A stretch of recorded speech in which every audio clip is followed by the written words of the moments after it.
KIIFB masala ബോണ്ടിലെ ED. നോട്ടീസിൽ മുഖ്യമന്ത്രി ഹൈക്കോടതിയിൽ. നോട്ടീസ് റദ്ദാക്കണമെന്നാവശ്യപ്പെട്ട് മുഖ്യമന്ത്രി ഹർജി നൽകി. കിഫ്ബി ചെയർമാൻ എന്ന നിലയിലാണ് മുഖ്യമന്ത്രിക്ക് ഇ.ഡി. നോട്ടീസ് അയച്ചത്. വിവരങ്ങളുമായി കൊച്ചിയിൽ നിന്ന് വിഷ്ണു സുരേഷ് ചേരുന്നു. വിഷ്ണു, ഈ വാർത്തയുടെ വിശദാംശങ്ങൾ എന്തൊക്കെയാണ്?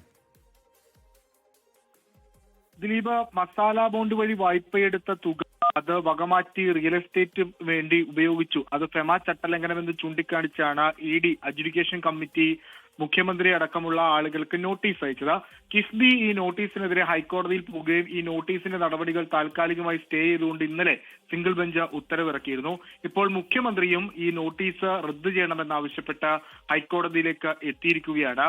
ഫെമ ചട്ടലംഘനം നടത്തിയിട്ടില്ല എന്നുള്ളതാണ് മുഖ്യമന്ത്രിയുടെ വാദം.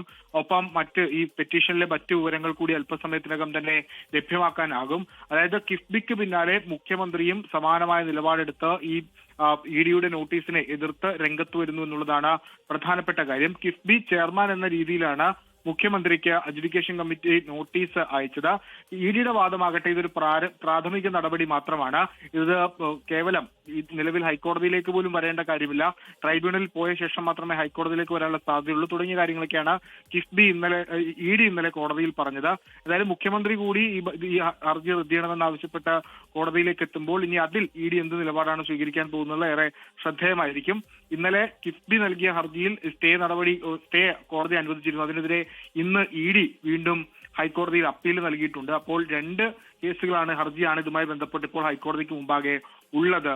ദിലീപ്, വിവരങ്ങൾ നൽകിയത് വിഷ്ണു സുരേഷ്. കിഫ്ബി മസാല ബോണ്ടിലെ ഇ.ഡി. നോട്ടീസിൽ മുഖ്യമന്ത്രി ഹൈക്കോടതിയിൽ. നോട്ടീസ് റദ്ദാക്കണമെന്നാവശ്യപ്പെട്ടാണ് മുഖ്യമന്ത്രി ഹർജി നൽകിയിരിക്കുന്നത്. വിവരങ്ങൾ നൽകിയത് കൊച്ചിയിൽ നിന്ന് വിഷ്ണു സുരേഷ്. ലോകത്തെവിടെയായാലും ഏത് സമയത്തും 24 വാർത്തകളും ഓഗ്മെന്റഡ് റിയാലിറ്റി പാക്കേജുകളും എക്സ്പ്ലെയിനറുകളും വിശദമായി കാണാൻ ഞങ്ങളുടെ യൂട്യൂബ് ചാനൽ നിങ്ങൾക്ക് സബ്സ്ക്രൈബ് ചെയ്യാം.